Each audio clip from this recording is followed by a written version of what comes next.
ইন্নাল হামদুলিল্লাহি ওয়াসসালাতু ওয়াসসালামু আলা রাসূলিল্লাহি আম্মা বাদ।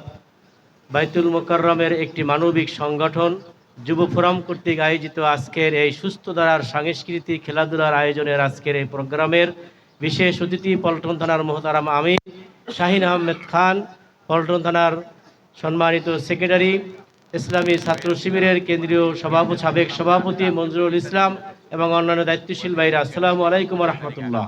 একটি সুস্থ ধারার যুব সমাজ প্রতিষ্ঠা করার জন্য খেলাধুলা এবং বিনোদনের কোনো বিকল্প নেই।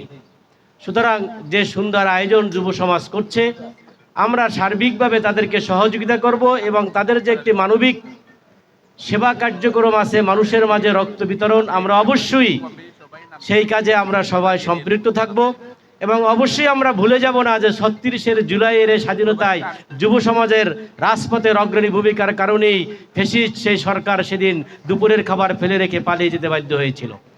অতএব এই যুব সমাজের প্রতি আমাদের আন্তরিক মোবারকবাদ এবং তাদের এই সুস্থ ধারার বিনোদনকে আরও সুন্দরভাবে তারা পরিচালিত করুক। আমরা আমাদের সমাজের সুন্দর কাজ করার জন্য এই সংগঠনকে কবুল করুন।